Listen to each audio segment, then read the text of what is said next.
నాకు వేరే విషయం మీద పోవాలని ఆశపడతానా. అందుకని రేపు వారము, బహుశా అంత ఎక్కువైతే ఇంకో వారము ఫైనాన్సెస్ గురించి ఆ తర్వాత నేను మాట్లాడాలని ఆశపడతాను. ఐశ్వర్యం గురించి, ఎందుకంటే చాలామంది చాలా కాలమైంది మాట్లాడి. సో చాలామంది ఫైనాన్షియలీ ఆర్థికంగా ఇబ్బందుల్లో ఉంటారు. ఎందుకు ఇబ్బందుల్లో ఉన్నాం? వాస్తవానికి మీకు నాకు బీదరికం లేదు పిల్లరా. నా జీవితంలో బీదరికము కొట్టివేయబడింది. బీదరికము నా జీవితంలో లేదు. ఈరోజు బీదరికము మన జీవితంలో ఉంది అంటే ఎక్కడో ఏదో పొరపాటు చేస్తున్నాం. వాక్య ప్రకారంగా బీదరికాన్ని యేసుప్రభు తీసేసుకొని, అందుకే సిలువలో ఆయన బీదగా మారాడు. బైబిల్ అంటుంది, ఏం రాయబడింది, నా కొరకు ఆయన దారిద్రుడు ఆయన కదా. ఎక్కడ దారిద్రుడనేది? సిలువలో పిల్లరా. యేసుప్రభు యాక్చువల్ దరిద్రుడు కాదు. యేసుప్రభు దేవుడు, ధనికుడు, సర్వము ఆయనదే కదా. కానీ ఎక్కడ బీదగా మారాడంటే సిలువలో. ఎందుకు బీదగా మారాడంటే మనము నిరంతరము ధనికులుగా ఉండాలి అని. అక్కడే ఆయన రోగిగా కూడా మారాడు. అంతకుముందు రోగం లేదు ఆయనకి. ఆయన రోగి కాదు. ఆయన ఎప్పుడు అనారోగ్యపడినవాడు కాదు. ఎక్కడ అనారోగ్యయ్యాడు? సిలువలో. ఎందుకు అనారోగ్యాడు సిలువలో? చెప్పండి, ఎందుకు అయ్యాడు? నా అనారోగ్యం ఎవరి మీదకి పోయింది? సో మన మీదకి ఏమొచ్చింది? తన ఆరోగ్యం వచ్చింది పిల్లరా. ఆయన దరిద్రుడు అక్కడైనాడు సిలువలో. అంతకుముందు దరిద్రుడు కాదు. ఎందుకు దరిద్రుడు అయినాడంటే మన దారిద్ర్యాన్ని ఆయన తీసుకున్నాడు కాబట్టి మనల్ని ధనికులు చేయడానికి ఆయన దారిద్రుడైనాడు. శాపగ్రస్తుడు ఎప్పుడైనాడు యేసు ప్రభువు? సిలువలోనే శాపగ్రస్తుడు అయిండేది. అంతకుముందు ఆయన ధన్యుడిగా ఉన్నాడు, ఆశీర్వదింపబడినవాడుగా. ఎందుకు అయ్యాడు దారిద్రుడుగా అక్కడ? శాపగ్రస్తుడు ఎందుకు అయ్యాడు? మీరు నేను ఆశీర్వదించబడిన జనాంగంగా చేయడానికి. అంతేకాకుండా అతి ముఖ్యమైనది, ఆయన పాపంగా కూడా మారాడు. ఏంగా మారాడు? పాపిగా మారాడు. అక్కడ తను పాపం చేయడం ద్వారా కాదు, నా పాపములను ఆయన తీసుకున్నాడు కాబట్టి పాపముగా మారాడు పిల్లరా. సో అందుకనే ఈరోజు మీరు నేను పాపంలో లేము. ఓకేనా? పాపం మన మీద రాజ్యం చేయకూడదు. పాపాన్ని మన దగ్గర రానికూడదు. అది ఒకవేళ ఎక్కడన్నా మీ జీవితంలో మీకు అనిపించే వెంటనే ప్రభు సన్నిధిలో తన రక్తం కిందికి వెళ్ళాలి. మనం దాన్ని వెంటనే జీవితంలో తీసేయాలి. పాపం మంచిది కాదు. పాపం మనకు ఏం చేస్తుంది? భారం తీసుకొస్తుంది. మన జీవితం మీద అనవసరంగా శత్రువుకి ద్వారం తెరుస్తుంది పిల్లరా. అందుకే భయమునుంది పాపము చేయకూడదు అంటుంది బైబిల్. అందుకే వెంటనే కత్తిరించి పడేలా. అదేవిధంగా బీదరికం కానీ అనారోగ్యం కానీ నా జీవితంలో ఉంటే, సో దాని గురించి ఆలోచించాలా. ఎందుకు అనారోగ్యంలో ఉన్నా నేను? ఏదో ఎక్కడో స్ట్రైట్ లైన్లో లేను నేను. అది మనం ఆలోచించుకోవాలా. ఓకే, 99% స్పిరిట్స్ వల్లనే అనారోగ్యానికి మనము 90% అనుకోండి, దాదాపు 90% అనారోగ్యాలకు కారణం ఈవిల్ స్పిరిట్సే పిల్లరా. సో అందుకనే మీరు చాలా జాగ్రత్తగా ఉండాలా. దాన్ని బంధిస్తూ, దానికి అవకాశం ఇవ్వకుండా దాన్ని తెగ్గొడుతూ ఉండాలా. ఎప్పుడైనా అటాక్ అయినప్పుడు మీ మీద. సండే నేను చెప్పాను, ఈ సండే కూడా, రానున్న సండేస్ కూడా మనం చూసుకుందాం. అందుకే విశ్వాసం ద్వారా ఏ పరిస్థితినైనా మార్చచ్చు అనేది మనం నేర్చుకుంటా ఉన్నాం. అదేవిధంగా బీదరికం ఉందంటే ఎక్కడో మనము తప్పు చేస్తున్నాం. దేవుడు చెప్పినట్లుగా డబ్బు విషయంలో లేం కాబట్టే. లేకుంటే బైబిల్ ప్రకారము నా గిన్నె ఎప్పుడు నిండి పొంగి పొరలాలి పిల్లరా. వాస్తవానికి దేవుని రాజ్యంలో ధనికులు అంటే ఏదో కోట్ల ఆస్తి ఉండడం కాదు. నేను రానున్న దినాల్లో మీకు చెప్తాను. దేవుని యొక్క ఫైనాన్సెస్, ఆర్థిక దేవునిలో ధనికులుగా ఉండడం అంటే ఎప్పుడు నీ దగ్గర కొద ఉండదు. నీ గిన్నె నిండి పొరలుతూ ఉంటుంది. డబ్బులు వస్తూ ఉంటాయి, నీ దగ్గర నుంచి పోతూ ఉంటాయి. నీ దగ్గర ఎప్పుడు డబ్బులు ఆగిపోతాయి మన దగ్గర? ఎప్పుడు నేను మళ్ళీ చూపిస్తాను వాక్యాల నుంచి రానున్న వారాలు. డబ్బు ఎప్పుడు ఇట్లా ఫ్లో అవుతూ ఉండాలా. పైనుంచి మనలో నుంచి పోతూ ఉండాలా. ఎప్పుడు డబ్బులు మన దగ్గర ఉండవంటే ఎప్పుడైతే మనం ఆపుతామో డబ్బుల్ని. సింపుల్ క్యాలిక్యులేషన్ ఏమంటే, డబ్బులు వస్తున్నాయి మన దగ్గరికి, అది పోయేటట్లు ఉండాల ముందుకి. నువ్వు ఎప్పుడైతే వచ్చే ధనాన్ని భయపడి దాన్ని ఆపుతావో, నీ దగ్గర ముందు పంపేవో డబ్బుని లోకంలోకి, దేవుని పనులకు, సింపుల్గా చెప్పాలంటే నువ్వు డబ్బులు ఆపితే ఈడ నీ చేతిలో భయపడి, ఒక వ్యక్తి దాచిపెట్టిన డబ్బులు ఎందుకు దాచిపెట్టాడు కదా? ఒక వ్యక్తి యేసు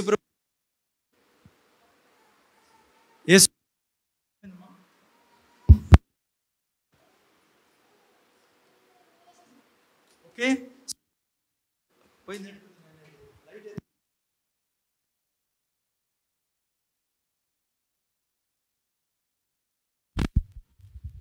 ఓకే. సో ఆ వ్యక్తి ఎప్పుడైతే దాన్ని దాచిపెట్టాడో, ఎప్పుడుమా యేసు ప్రభు డబ్బులు ఇచ్చాడు, నువ్వు ముందుకు పంపిరా అన్నాడు. ముందు దాన్ని పంచమన్నాడు. దాన్ని పంచమంటే దాన్ని వాడమన్నాడు తన రాజ్యం కొరకు. విడిపోయి ఏం చేశాడు? భూమిలో దాచిపెట్టాడు. సో ఏమన్నాడు తెలుసా యేసు ప్రభు? ఏమన్నాడు? మంచి బిరుదు ఇచ్చాడు. దుష్టుడా అన్నాడు, దుష్ట దాసుడా అన్నాడు. సో అది కథ. సో ఇప్పుడు మీకు సింపుల్ ఇంట్రడక్షన్ అది. సో రానున్న దినాల్లో చూసుకుందాం, డబ్బులు మీరు ఏడ దాస్తానారో, ఎందుకు డబ్బులు మీ దగ్గర రావడం లేదు. ఓకే, ఎనియో ముందుకు వెళ్దాం. ఈరోజు ఒక ప్రవక్త గురించి నేర్చుకుని తొందరగా గంట సేపులో మనం నేర్చుకుందాం. ఓకే, సో నిన్న వారం మనం యెషయా ప్రవక్త గురించి నేర్చుకున్నాం పిల్లరా. ఏ ప్రవక్త? యెషయా ప్రవక్త గురించి నేర్చుకున్నాం. మరి యెషయా ప్రవక్తతో దేవుడు ఒక మాట అన్నాడు. ఏమన్నాడు యెషయా ప్రవక్తతో? ఆయన రాజవంశానికి చెందినవాడు. యెషయా ప్రవక్త ఏ వంశానికి? రాజవంశానికి చెందినవాడు. అయితే దేవుడు అయితే దేవుడు తనను ప్రవక్తగా పిలవడం జరిగిందనమాట. సో రాజవంశానికి చెందిన అతను రాజవస్త్రాలను వదిలి ఎక్కడికి వెళ్ళాడు? ప్రవక్తగా తన యొక్క దేశం మీద, ఇజ్రాయెల్ దేశం మీద ప్రవక్తగా వాడుకోవడం. గొప్ప ప్రవక్త యెషయా ప్రవక్త. పిల్లరా మీకు తెలుసు, గొప్ప రెవల్యూషన్ తెచ్చిన, దేవుడితో రెవల్యూషన్ తీసుకున్న వ్యక్తి, సిలువ గురించి రాసిన వ్యక్తి ఆయన పాత నిబంధన గ్రంథంలోనే. ఓకే, సో ఆ తర్వాత ప్రవక్త అయిన తర్వాత రాజవస్త్రాలు వదిలేసి ఏ వస్త్రాలు వేసుకున్నాడు? గోనెపట్ట కట్టుకున్నాడు. ప్రవక్తలు 3 రకాల బట్టలు వేసుకునే వాళ్ళు మీకు తెలిసి చెప్పాను. గోనెపట్ట, కంబలి, మూడవది ఒంటె రోమములతో చేసిన వస్త్రాలు. ఓకేనే. సో ఈయన ఆ వస్త్రాలు వేసుకుని దేవుని యొక్క సేవ చేస్తా ఉంటే దేవుడు ఒకసారి తనతో అన్నాడు, యెషయా ప్రవక్తతో అన్నాడు, ఇవి కూడా తీసేసేయని. ఏమన్నాడమ్మా? ఆ వస్త్రాలు కూడా తీసేసాయి, గోనెపట్ట వస్త్రాలని తీసేసి, యాక్చువల్గా ముందర చూస్తున్నారా, కొద్దిగా వస్త్రం కప్పుకొని ఉన్నాడని చెప్తుంది మన బైబిల్ విశ్లేషకులు, లైక్ కామెంటేటర్స్ అంటారంటే. ఖచ్చితంగా తన యొక్క చిన్న వస్త్రము మొల చుట్టూ ఖచ్చితంగా ఉండి ఉంటుందంటారు. సో ఎనీహౌ, సో బట్టలు విప్పేసి అలా తిరగమన్నాడు. ఎన్ని సంవత్సరాలు? 3 సంవత్సరాలు. ఎందుకు తిరగమన్నాడు? ఎందుకంటే ఆయన తిరిగేటప్పుడు ప్రజలు అడుగుతారు ఆయన్ని, ఏమైందయా యెషయా, నువ్వు ప్రవక్తవి, వస్త్రాలు లేకుండా తిరగడం ఏంటి అందుకే సో వస్త్రాలు లేకుండా తిరగడం ఎందుకన్నప్పుడు దేవుడు చెప్పాడు వాళ్ళతో, వస్త్రాలు లేకుండా నేను ఎందుకు తిరుగుతున్నానంటే, ఎందుకంట ఈ ఇజ్రాయెల్ ప్రజలు పెద్ద తప్పు చేస్తున్నారు ఆ టైంలో. ఏం తప్పు చేస్తున్నారంటే, వీళ్ళ మీదకి అష్షూర్ రాజు రాబోతున్నాడు యుద్ధానికి. అష్షూర్ రాజు చాలా బలమైన రాజు. మీరు బైబిల్లో చదివినప్పుడు ఆ కాలంలో, ఆ సమయంలో ఇజ్రాయేల్ ప్రజలు ఆ రాజుకు భయపడి ఎవరిని ఆశ్రయించాల్సింది? దేవునికి ఆశ్రయించాల్సింది. దేవుని దగ్గర పోకుండా ఏం నిర్ణయం తీసుకున్నారంటే, వీళ్ళు ఐగుప్తు రాజు దగ్గరికి వెళ్తాం, మనం కూషీయుల రాజు దగ్గరికి వెళ్దాం. కూషీయుల రాజు దగ్గరికి, ఐగుప్తు రాజు దగ్గరికి వెళ్ళి ఈ పెద్దలంతా నిర్ణయం తీసుకున్నారు. ఎవరు? ఇజ్రాయేల్లో పెద్దలంతా, రాజు అందరూ. వాళ్ళ దగ్గరికి వెళ్ళి వాళ్ళ సహాయం తీసుకుందాము. ఏమని? అష్షూర్ రాజు వస్తున్నాడు కదా, మమ్మల్ని మీరు కాపాడండి అని. సో దేవుడు ఇది చూసి వాళ్ళ హృదయాలని, వాళ్ళ గురించి వాళ్ళు మాట్లాడుకునే మాటలు విని యెషయా ప్రవక్తతో అన్నాడు, నువ్వు పంచి నువ్వు గోనెపట్ట కూడా తీసేసి వీళ్ళ మధ్య తిరుగుతూ ఉండు నువ్వు. వాళ్ళు అడిగినప్పుడు చెప్పు, ఎందుకయ్యా నువ్వు వస్త్రాలు ఇట్లా వదిలేసి తిరుగుతున్నావు అంటే, మీరు ఐగుప్తు రాజు దగ్గరికి వెళ్తున్నారు, కూషీల రాజు దగ్గరికి వెళ్తున్నారు, అశ్షూరు రాజుల నుంచి చేతుల్లోంచి మిమ్మల్ని కాపాడమని. అశ్షూరుల రాజు ఏమంటారు దాన్ని, అశ్షూరియులు రాజు వచ్చి వాళ్ళను, ఎవరిని, ఐగుప్తీయులను కూషీయులను ఈ విధంగా చేస్తాడు. ఆ దేశపు ప్రజలందరి గతి ఎట్లుంటుందంట, ఏం గతి, వాళ్ళకి ఎవ్వరికి బట్టలు లేకుండా అశ్షూరు రాజు వచ్చి వాళ్ళని నగ్నంగా చేసి వాళ్ళను దాసులుగా తీసుకొని పోతున్నాడు. ఇది జరగబోయేదే. మీరు ఎవరి దగ్గర పోయినారో వాళ్ళ దగ్గర పోయినారు సహాయం కోసం అని. నేను భర్త నీడ పెట్టుకొని, దేవుడు ఏమన్నాడు తెలుసా మీకు యెషయా గ్రంథంలో, ఇజ్రాయెల్ జనాంగాన్ని ఏమని పిలిచేవాడు, నేను మీ భర్తని. భర్త ఇంట్లో పెట్టుకొని నువ్వు ఎవరి దగ్గరకు పోయి, మీరు నిన్నసారి చెప్పాను నేను, మా భర్త భార్య పక్కింటోడితో చీర కొనిచ్చుకుంటే ఎట్లుంటుంది, అట్లే ఉంది. దేవునికి అనిపించింది వాళ్ళు చేసేది. చదవండి మీరు, ఏమి రాసిందో యెషయా గ్రంథం 54:5. యెషయా గ్రంథం 54:5 చూడండి దేవుడు ఏమంటాడు. టైం వేస్ట్ చేయకుండా ఇద్దరు ముగ్గురు పెట్టుకోండి మైకా. నిన్ను సృష్టించిన వాడు నీకు భర్త అయి ఉన్నాడు. నిన్ను సృష్టించేవాడు నీకు భర్త అయి ఉన్నాడు. సైన్యములకు అధిపతియగు యెహోవా అని ఆయనకు పేరు. ఇశ్రాయేలు యొక్క పరిశుద్ధ దేవుడు నీకు విమోచకుడు. చూసారా, దేవుడు అంటే నేను నీకు భర్తనైతే మీరు వాళ్ళ దగ్గర పోయి సహాయం కోరుకుంటున్నారు, తీసుకోండి వాళ్ళ సహాయము. అయితే వాళ్ళ గతి ఇట్లుంటుంది అంటున్నాడు యెషయా. బట్టలన్నీ తీపిసి ఈ గతి ఉంటుంది. మళ్ళీ అప్పుడు తర్వాత మీకు ఆల్రెడీ చెప్పాను నేను, వెంటనే వారు పశ్చాత్తాపడడం జరుగుతుంది, ఏడవడం జరుగుతుంది. యెషయా అన్నాడు, హెజ్కియా రాజుగా, మంచి రాజు హెజ్కియా రాజుతో అన్నాడు, నువ్వు పెద్దలందరూ వచ్చి మందిరంలో దేవుని ఎదుట సాగిలపడండి, పశ్చాత్తాపడండి, మీరు చేసిన తప్పని, మీ యొక్క పాపాన్ని ఒప్పుకొని ప్రార్థన చేయండి అని చెప్పాడు. లాస్ట్ టైం నేను చెప్పాను ఆ విషయాలన్నీ.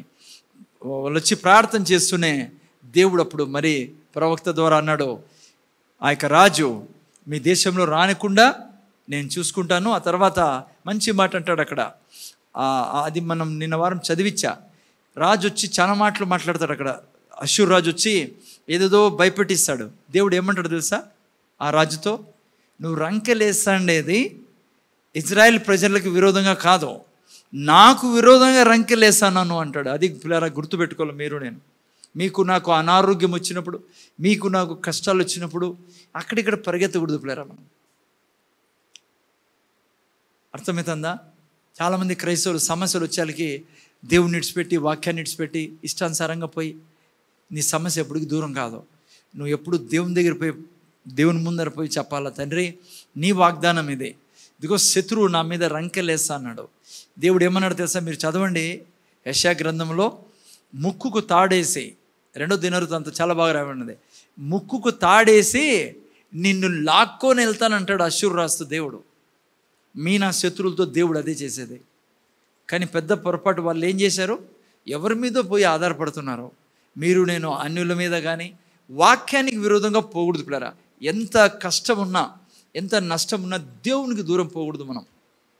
దేవునితో అనాలయా, నా శత్రువు రంకెలేస్తాను నా మీద, నా పిల్లల మీద రంకెలేస్తాను వాడు, అనారోగ్య రూపంలో నా కుటుంబం మీద చేస్తాడు. నువ్వు అన్నావు యేసయ్య తిన్న దెబ్బల చేత నాకు స్వస్థత లభించిందని, నువ్వు అన్నావు నేను నిన్ను స్వస్థపరిచే యెహోవా అని అన్నావు. దేవుని సన్నిధిని పోల్పడారా, టైం పట్టినా దేవుణ్ణి విడిచిపెట్టకూడదు. సో అప్పుడే మనకు ఆయన ఆధారంగా ఉంటాడు. ఓకేనా? సో యెషయా ప్రవక్త గురించి మనం చూసుకున్నాం. ఈరోజు ఇంకో ప్రవక్త గురించి నేర్చుకుందాం, ఇర్మియా ప్రవక్త గురించి నేర్చుకుందాం. చాలామంది ప్రాఫిట్స్ ఉన్నారు మనకు, చిన్న ఏమంటారు మైనర్ ప్రాఫిట్స్, మేజర్ ప్రాఫిట్స్లో. సో ఈరోజు తీసుకుందాం. రేపు వారం నేను హెచ్కేల్ గురించి చెప్పాలని చూసుకున్నాం, మెయిన్ వాళ్ళవి. సో ఆ తర్వాత మీకు చాలా ముఖ్యమైన విషయాలు వీళ్ళ దగ్గర ఉంటాయి. ఓకే, ఎందుకు ఈరోజు మనము ప్రవక్తల గురించి చూసుకోవాలా? 5వ అధ్యాయం 10 యాకోబు గ్రంథం. మీకు డౌట్ రావచ్చు, ఎందుకు సార్ అవసరమా ప్రవక్తల గురించి మనం నేర్చుకోవాలంటే? బైబిల్ చెప్తుంది వాళ్ళ గురించి మీరు నేను నేర్చుకోవాలి అని. చెప్పండి, చదవండి ఎవరు. 5:10. నా సహోదరులారా, ప్రభువు నామము బోధించిన ప్రవక్తలను శ్రమానుభవమునకును ఓపికకును మాదిరిగా పెట్టుకొనుడి. చూసారా, మీరు నేను వాళ్ళను మాదిరిగా పెట్టుకోవాలి పిల్లలు. ప్రవక్తల యొక్క జీవితము చాలా, మీరు ఏ ప్రవక్తను చూసి చాలామంది మెయిన్ ప్రాఫిట్స్ మీరు చూసినప్పుడు మేజర్ ప్రాఫిట్స్ చాలా భక్తిగా త్యాగపూరితంగా బ్రతికారు పిల్లలు. నేను ఆ జీవితం జీవించాలి, వాళ్ళని మాదిరిగా పెట్టుకోవాలంటుంది బైబిల్. నామకార్థంగా బ్రతకూడదు పిల్లరా. చాలామంది క్రైస్తవులు నామకార్థంగా బ్రతికే వాళ్ళు ఉన్నారు. ఏం నామకార్థం అంటే పేరేమో యేసు ప్రభుది తీసుకుంటారు, కానీ బయటికి పోయిన తర్వాత ఆచారాల్లో రకరకాలుగా జీవిస్తూ ఉంటారు, దేవునికి విరోధంగా జీవిస్తూ ఉంటారు. కొత్తలో అంటే ఓకే, కొత్తలో యేసు ప్రభుని రక్షకుడుగా అంగీకరించినప్పుడు అంటే ఓకే. అంటే నేను ఏమంటానంటే తెలియదు కాబట్టి వాక్యము వాడు పడతా లేస్తూ ఉంటారు. కానీ కొంతమంది 20 ఏళ్ళైనా 30 ఏళ్ళైనా యేసు ప్రభుని రక్షకుడుగా అంగీకరించి నామినల్ లైక్ నామకార్థంగా ఉంటారు. నామకార్థంగా బేసికలీ ఏంటంటే వాక్యం చెప్పినట్టు జీవించరు. పిల్లరా, నేను వాక్యం చెప్పినట్లు జీవిస్తేనే బ్రతుకుతాం మనం దేవుని దీవెనలలో. వాక్యానికి ఎప్పటికీ దూరం పోకూడదు పిల్లరా. నేను నిన్న వారము సెల్ గ్రూప్లో చెప్పాను మీకు, ఆత్మీయ వ్యాయామము మనకు ప్రతి దీవెన తెచ్చిస్తుంది. జాగ్రత్తగా చూడండి, 1 తిమోతిలు రాసిన పత్రిక 4:8 ఏం రాబడిందో. 1 తిమోతిలు రాసిన పత్రిక 4:8 ఎప్పుడు కూడా ఒక నిమిషం, ఎప్పుడు కూడా జాగ్రత్త వినండి. నేను సెల్ గ్రూప్లో నిన్న బుధవారం అని కూడా చెప్పాను నేను కదా. ఎప్పుడు దేవుని వాక్యాన్ని దూరంగా మనం పోతే మరణాన్ని స్నేహిస్తామని రాబడి.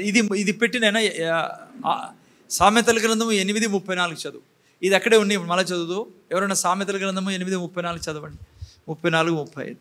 జాగ్రత్తగా వినండి ప్లేరా, కూర్చొని వినండి. అనుదినము నా గడప యొద్ద కనిపెట్టుకొని నా ద్వార బంధముల యొద్ద కాచుకొని నా ఉపదేశము వినివారు ధన్యులు. నన్ను కనుగొనువాడు, నన్ను కనుగొనువాడు జీవమును కనుగొనును. యెహోవా కటాక్షము వానికి కలుగును. నన్ను కనుగొనని వాడు. చూసారా అమ్మా, దేవుని వాక్యాన్ని, దేవుడు ఏమై ఉన్నాడు? దేవుని వాక్యమై ఉన్నాడు. దేవుని వాక్యం, నన్ను కనుగొనని వాడు తనకే హాని చేసుకొనును, నా యందు అసహ్యపడు వారు మరణమును స్నేహించుదురు. అందుకే పిల్లరా, దేవుని వాక్యానికి దూరం పోతే మరణాన్ని స్నేహిస్తాం. మరణం అంటే ఏంటి? ప్రతి చెడుకు స్నేహిస్తాం, మనం దగ్గరికి వెళ్తాం. యేసు ప్రభువును రక్షకుడుగా అంగీకరించాం నేను. స్వర్గం మీది నాదే. నేను ఆల్రెడీ స్వర్గంలో జీవిస్తాను పిల్లరా. మీ శరీరం మీకు ఒప్పుకోకపోవచ్చు, మీ మనసు ఒప్పుకోకపోవచ్చు, కానీ నిజం ఇదే. నువ్వు ఆ నిజాన్ని జీవించాలా, ఆ నిజాన్ని నువ్వు ఆస్వాదించాలా, దాంట్లోనే జీవించాలా. అదే విశ్వాసంలో జీవించడం అని. కానీ మీ ఆత్మ రక్షింపబడింది, మీరు దేవుని బిడ్డలే ఉన్నారు, దేవుని దీవెనలకు అర్హులు. మీరు ఈ క్షణం కళ్ళు మూసినా ఆయన సన్నిధిలో జీవిస్తారు, యుగయుగాలు జీవిస్తాం మనము.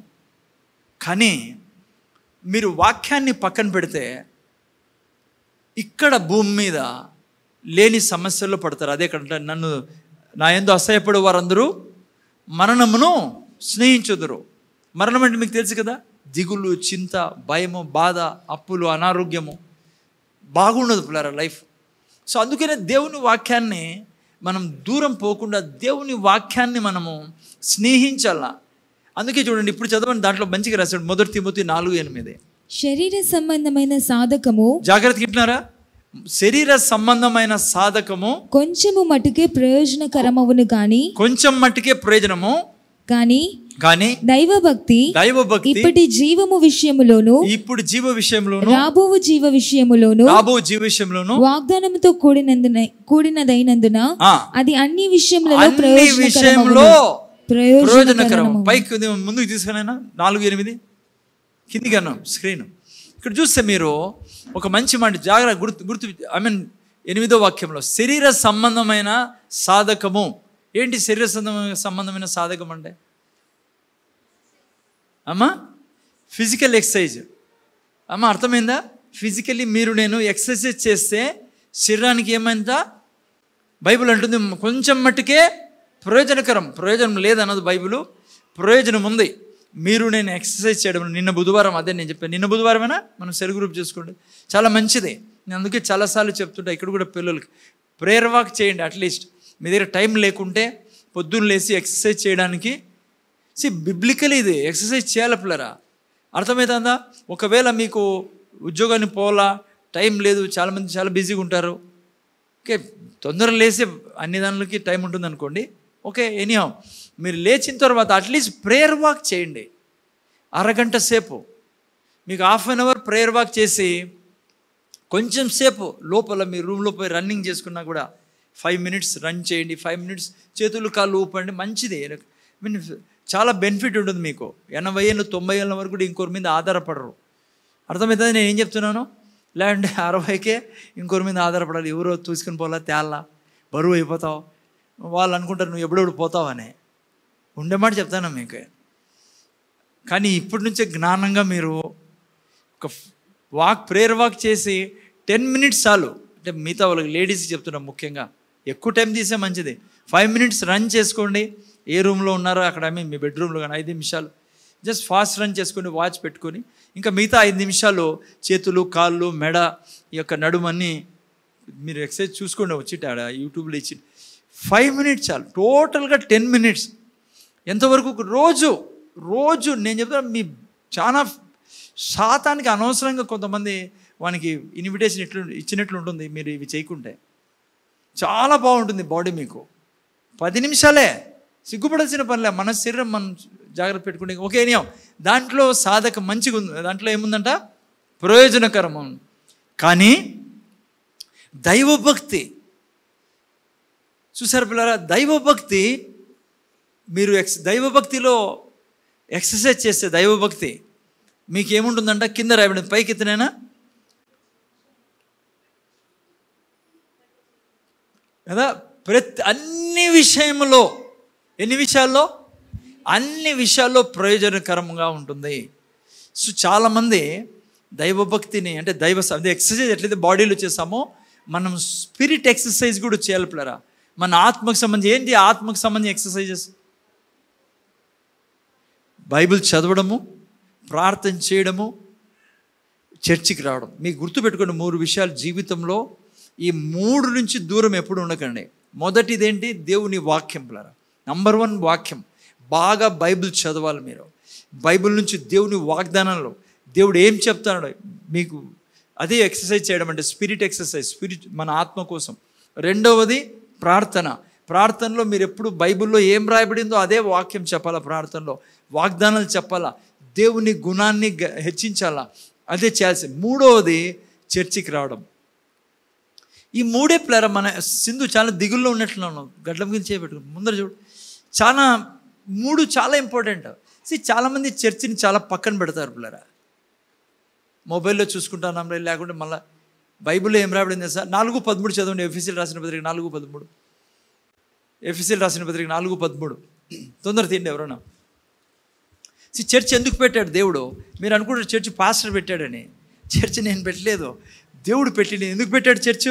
పరిశుద్ధులు సంపూర్ణులగునట్లు. చూసారా అమ్మా, నువ్వు చర్చి దేవుడు ఇచ్చి పెట్టినది భూమి మీద. అందుకే నీకు చర్చ్ ఇచ్చినది ఎందుకు తెలుసా? ఏం రాబడింది? పరిశుద్ధులు సంపూర్ణులగునట్లు క్రీస్తు శరీరము క్షేమాభివృద్ధి చెందుటకును. మీకు క్షేమము కావాలన్నా, అభివృద్ధి కావాలన్నా, అర్థమైందా? సంపూర్ణులు కావాలన్నా చర్చికి రాకుండా కాదు. నేను చెప్తున్నా మీకు, ఇది దేవుని యొక్క ప్రిన్సిపల్ నియమము. దీన్ని తప్పించి నేను పోతాను అంటే నువ్వు దెబ్బతింటావు. ఈ 3 జీవితంలో గుర్తుపెట్టుకుని. మొదటిది వాక్యం, ఆ తర్వాత ప్రేయర్. చాలామంది ప్రేయర్ని మొదలు పెడుతుంటారు. ఫస్ట్ వాక్యం లేకుండా ప్రేయర్ ఏం చేస్తావు? వాక్యంలో నువ్వు ఏం చేస్తావు? వాక్యాన్ని బాగా చదవాలి పిల్లరా. వాక్యాన్ని బాగా వినాలా. రెండవది ప్రార్థనలో సమయం గడపాలా. మూడోది జాగ్రత్తగా వినాను పిల్లరా. మీరు నేను 3 భాగాలుగా తయారు చేయబడి ఉన్నాం. తెలుసు కదా మనిషి ఎన్ని భాగాలు సృష్టించాడు దేవుడు? ఒకటి ఆత్మ, శరీరము, మనస్సు. ఓకేనా? శరీరానికి లాస్ట్ వీక్ కూడా చెప్పాను నేను సెల్ గ్రూప్లో. పుట్టినప్పుడు బిడ్డ ఎంత ఉంటాడు? 2.5 kg 3 kg ఉంటాడు కదా. పోంగా 60 kg 70 kg అవుతాడు. అవుతుందా లేదా శరీరము? ఎందుకని చెప్పండి? ఎందుకు 60-70 kg మారింది శరీరము? 2.5 kg శరీరము. సెల్ గ్రూప్లో మీరు విన్నారు. ఎందుకు? 3 పూట్ల తింటాన్నాం కాబట్టి. అది శరీరానికి అవసరము. శరీరం అప్పుడే లేకుంటే ఏమవుతుంది? 3 పూట్ల తినుకోకుంటే, పిల్లరా 3 పూట్ల తినుకుంటే శరీరం చచ్చిపోతుంది, మనిషి చచ్చిపోతాడు. సరిగ్గా తినుకోకుండా ఎలర్జీలు, ఇన్ఫెక్షన్లు. సో శరీరానికి ఏమవసరము? ఆహారం అవసరం పిల్లరా. అందుకే ఆహారం పెట్టే కొద్దీ శరీరం పెరుగుకుంటూ పోయింది. రెండవది మనస్సుకి ఏంటి ఆహారము? ఏంటి ఆహారం మనసుకి? నాలెడ్జ్ పిల్లరా. అందుకే మన పిల్లల్ని ఎక్కడ పంపిస్తాం? పొద్దున్న లేసారంటే స్కూల్కి. ఎక్కడి నుంచి వస్తుంది నాలెడ్జ్? స్కూల్స్, బుక్స్ నుంచి నాలెడ్జ్ వస్తుంది. ఉదాహరణకి స్కూల్కే పంపించలేదు అనుకోండి, పిల్లల్ని ఇంట్లోనే పెట్టుకున్నారు అనుకోండి, మైండ్ ఏమవుతుంది? డెవలప్ కాదు, నాలెడ్జ్ ఉండదు. ఆ పిల్లడు సోల్రిలంలో, ఈ లోకంలో పనికిరానుడు అయిపోతాడు. ఉదాహరణకు చూడండి, ఎవరైతే సరిగ్గా చదువుకోలేదో వారి పరిస్థితి ఏంటి? ఈరోజు వారి దగ్గర జాబ్ లేదు. బాగా చదువుకున్నారనుకోండి, అంటే మైండ్కి మేత పెట్టినారు. 3 పూట్ల శరీరానికి అన్నం పెట్టినట్లుగా మైండ్కి డైలీ మీరు భోజనం పెట్టుకుంటూ వెళ్ళారు. చిన్నప్పటి నుంచి స్కూల్స్లో, కాలేజ్ దాటారు. లైక్ గవర్నమెంట్ ఉద్యోగంలో, హై లెవెల్ జాబ్స్లో ఉంటారు వాళ్ళు. కారణం ఇక్కడ భోజనం పెట్టాం కాబట్టి మైండ్కి. అదేవిధంగా ఆత్మకు కూడా భోజనం ఉంది పిల్లరా. అదే అక్కడ పౌలు అంటాండేది. పౌలు ఏమంటాడంటే, ఈ రెండిటికంటే అతి ఇంపార్టెంట్ ఏంటంటే మన ఆత్మకు వ్యాయామం చేయాలంట. అక్కడ రాయబడింది 1 తిమోతి 4:8. స్పిరిట్కి ఏంటి భోజనము? ఇప్పుడు 3 చెప్పాను నేను వింటానరా? 3 పూట్ల అన్నం తింటాం కదా. ఎవరైనా ఉన్నారా మీలో? సార్ నేనైతే డిసైడ్ అయినా ఇంక నుంచి 10 రోజులు భోంచేయనని. నేను అసలు ఎందుకు తినా సార్, వేస్ట్ అంతా. నేనైతే ఇంక నుంచి 6 నెలలు తినకూడదు, అసలు తిన్ను. ఉన్నారా ఎవరైనా అట్లా అనుకునే వాళ్ళు? బతకలేం మనం, 3 పూట్ల తినాల్సిందే. కానీ ఆత్మ విషయానికి వచ్చేటప్పటికి మనం ఏమంటుంది తెలుసా? నేను ఉండగలను సార్ ఆత్మకు తినుకోకుండా, బైబిల్ చదువుకోకుండా, వారం బైబిల్ చదువుకోకుండా, ప్రార్థన లేకుండా. చాలామంది మీలో ఉంటారు, చాలామంది బయట అట్లా ఉన్నారు. నేను చెప్తున్నా, ఈ రెండిటికంటే ఇంపార్టెంట్ నీ స్పిరిట్కి ఏంటంటే బాగా భోజనం పెట్టాలను. ఆత్మకు భోజనం ఎక్కడి నుంచి పెడతావు? వాక్యం చదవడం ద్వారా. రెండోది వాక్యం చెప్పడం ద్వారా, కన్ఫెషన్ ద్వారా, ప్రార్థన ద్వారా. ప్రార్థనలోనే మనం కన్ఫెషన్ చేస్తాం. ఇక్కడ చర్చికి రావడం ద్వారా. అదే ఆ వాక్యంలో చదివాం కదా, పరిశుద్ధులు పరిపూర్ణులు కావాలన్నా, నువ్వు క్షేమంగా అభివృద్ధి చెందాలని ఎక్కడ రావాలంట? చర్చికి రాలపిల్లరా. జాగ్రత్తగా వినండి. ఆత్మ బలంగా లేకుంటే నీ మనస్సు మీద, శరీరం మీద సాతాన్ యొక్క అటాక్ ఎప్పుడు ఉంటుంది. అందుకే బాగా చదువుకున్నోడు కూడా సారాయి తాగో, లంచం తీసుకుంటానో, గలీజ్ జీవితం జీవిస్తూ ఉంటారు. కారణం ఏంటి? మనసులో బాగా చదివారు, పెద్దోళ్ళు అయినారు, కానీ ఆత్మ లేదు కాబట్టి బలహీనంగా ఉంటే ఆ దానిలోకంతా ఇదైపోతారు. చాలామంది శరీరంలో బాగా బాగా తిని పెద్దగా అయినారు, కానీ శరీరంలో అనారోగ్యాలు, సమాధానం ఉండదు, ఆనందం ఉండదు, తృప్తులు. ఎందుకు? వీటన్నిటికీ కారణము నీ ఆత్మ బలంగా లేకపోవడం ఉన్నాయి. అందుకే ఆత్మ బలంగా ఉంటే ఏమైందంటే అన్ని విషయాల్లో అది ప్రయోజనకరమని చదివాము. ఇప్పుడు మనం పిల్లరా, మీరు నేను ఈ 3 ఏరియాస్లో ఎక్సర్సైజ్ చేయాలా. అందుకే బ్రతుకునేది భూమి మీద. చాలామంది అనుకుంటారు, ఎందుకు బైబిల్ చదవాలా రోజు, ఏంది ఎప్పుడు వాక్యం వినాలా, ఏంది ఎప్పుడు వాక్యం కన్ఫెస్ చేయాలా, వారానికి 3 సార్లు చర్చికి పోలా. పిల్లరా, మీ శరీరానికి 3 పూట్ల ఆహారం కంటే ఆత్మకు చాలా అవసరం ఆహారం వేయడము. నువ్వు ఆత్మలో బలపడి, ఆత్మలో నువ్వు ఏమై ఉన్నావో దాన్ని నువ్వు పట్టుకుంటే నువ్వు ఈ భూమి మీద వర్ధిల్లగలవు, సంతోషంగా జీవించగలవు. ప్రతి ఒక్క సాతాను కార్యాన్ని కాళ్ళ కింద పెట్టగలవు నువ్వు ఆత్మలో బలంగా ఉంటే. ఆత్మలో బలంగా లేమనుకో. జాగ్రత్తగా నేను క్లియర్ చెప్తాను, ఇంకో విషయం గుర్తొస్తాను.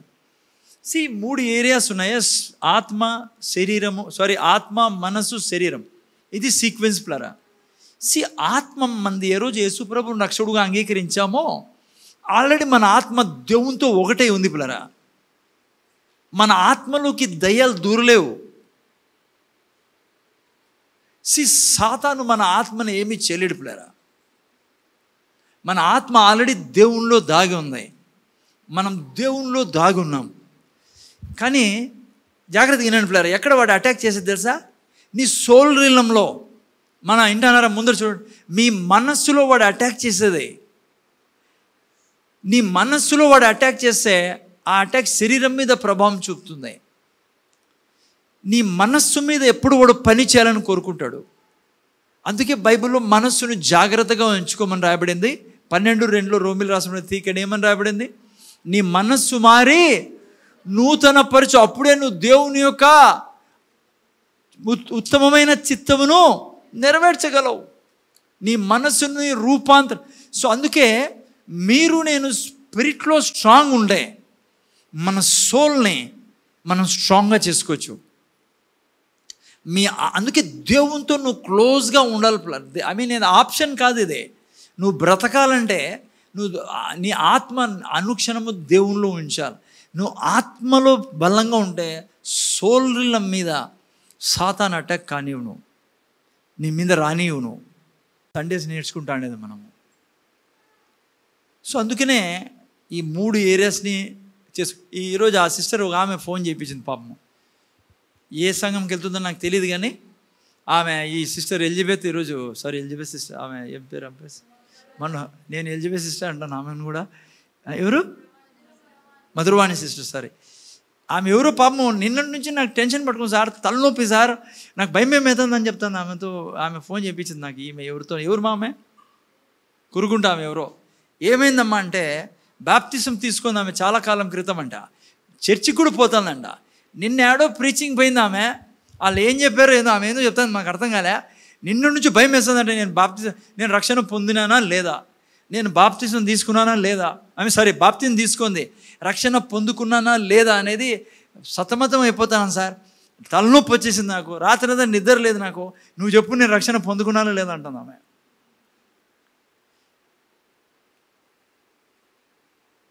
కారణం ఏమి?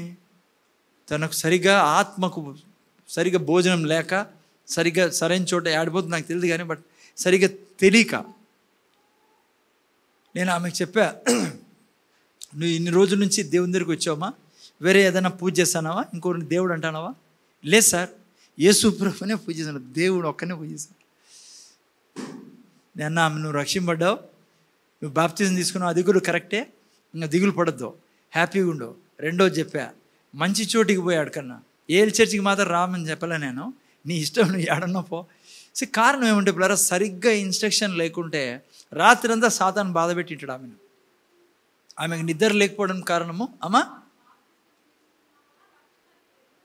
అదే ఎవరో చెప్పారంటే బాప్తిజం తీసుకున్నావు రక్షణ లేదా, ఏదో మొత్తానికి మనకు సరిగా నేను ఆమెకు సంజ్ఞ ఇచ్చా, నువ్వు యేసు ప్రభునే పూజిస్తాను కదా కొన్ని నెలల నుంచి, ఆయన్ని సరే ఇంకెవరిని పూజ, ఆయనే నేను అన్నా నువ్వు రక్షింపడ్డావు, వరి కాకు, నీ బాప్తిజం కూడా టిక్ అయింది, రైట్, వరి కాదని చెప్పి. సో ఎనీహౌ విషయం ఏమంటే పిల్లరా, ఈ 3 ఏరియాస్లో కూడా చాలా స్ట్రాంగ్. ముఖ్యంగా ఆత్మలో లేకుంటే మనము ప్రయోజనకరం ఉండదు. అన్ని విషయాల్లో మీరు విజయం సాధించాలంటే మీరు ఆత్మలో బలంగా ఉండాలి. Okay anyhow. సో విషయం ఏమంటే పిల్లరా, మనం ఇర్మియా ప్రవక్త గురించి, నామకర్త క్రైస్తవులుగా ఉండకూడదు అన్న. ఇర్మియా 1:1 చదవండి. ఇర్మియా జీవితంలో నుంచి ముఖ్యంగా 4 విషయాలు తీసుకుందాం. ఓకే, ప్రవక్తలు మనం అనుసరించాలి. ప్రవక్తలు ఎట్లా వాళ్ళు? నామకార్థంగా ఉండేవాళ్ళు కాదు పిల్లరా. అదే ముందు చూసుకున్నాము, నేను నామకార్థ క్రైస్తవులుగా ఉండకూడదు. ఓకే, సో నామకార్థంగా ఉండకూడదు అంటే ఏం చేయాలా? వాక్యాన్ని, మనస్సుని, శరీరాన్ని మనం బలపరుచుకోవాలి, ముఖ్యంగా ఆత్మని బలపరుచుకోవాలి. చదువునైనా మొదటి వాక్యం, బెన్యామీను దేశమందలి, సౌండ్ సరిగ్గా పెట్టినా చింటూది. బెన్యామీను దేశమందలి అనాతోతులో కాపురమున్న యాజకులలో ఒకడై హిల్కియా కుమారుడైన ఇర్మియా వాక్యములు. ఓకే, ఫస్ట్ క్యారెక్టర్ మీరు చూసినట్లయితే ఇర్మియా జీవితంలోంచి 4 విషయాలు చూస్తున్నాం. మొదటిది, ఇర్మియా ఏ ప్రాంతానికి చెందినోడంట? బెన్యామీను దేశమందలి అనాతోతులో కాపురమున్న యాజకులలో ఒకడై హిల్కియా కుమారుడైన ఇర్మియా. అనాతోతు ఎక్కడ నివసించేవాడంటే ఈయన? అనాతోతు అంటే పిల్లరా, ఎందుకు ఆ పేరు పెట్టిందంటే, ఆ ఊరికి పెట్టబడిందంటే ఆయన పుట్టిన స్థలానికి అక్కడ అనాతోతు అనే దేవతను పూజించేవాళ్ళు. అర్థమైందా? అనాతోతు అనే దేవతను పూజించే స్థలం. ఆ స్థలంలో ఎవరు పుట్టారు? ఇర్మియా. ఆ స్థలంలో పుట్టి కూడా పిల్లరా మరి దేవుని కొరకు బ్రతికిన ప్రవక్తగా, చాలా పరిశుద్ధంగా బ్రతికిన ప్రవక్త అయిన. ఓకే, చూడండి ఎందుకు ఈ యొక్క బైబిల్లో అనాతోతు నుంచి స్టార్ట్ చేశారంటే, బైబిల్ అంటుంది సాతాను నివాసం చేసే స్థలములో ఈయన ఉన్నాడు. దేవునికి విరోధమైన కార్యాలు జరుగుతున్నాయి ఆ ప్రాంతంలో.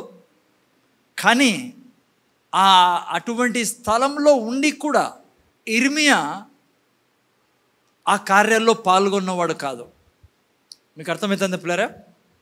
ఇర్మియా ఎక్కడున్నాడంట? సాతాను తన యొక్క సింహాసనాన్ని ఏర్పరచుకున్న స్థలం అని. మీరు నేను కూడా బైబిల్ క్లియర్గా మీతో నాతో చెప్పేదేమంటే, మీరు నేను కూడా అటువంటి స్థలంలో నివసిస్తాను పిల్లలు. ఎటువంటి స్థలంలో? సాతాను సింహాసనం వేసుకొని ఉండే స్థలంలో. అందుకే 2 కొరింథీ 4:4 ఏం రాయబడింది?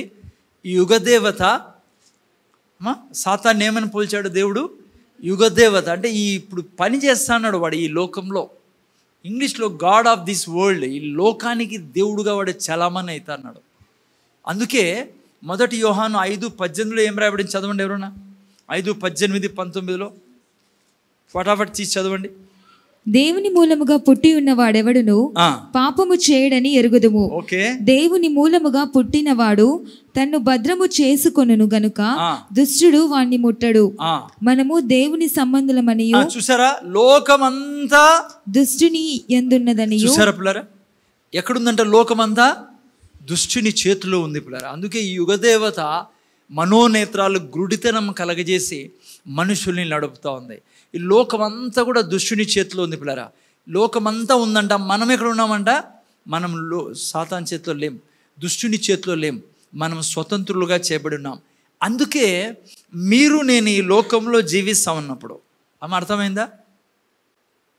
సాతాను సింహాసనం ఈ లోకంలో మీరు నేను జాగ్రత్తగా జీవించమంటుంది బైబిల్.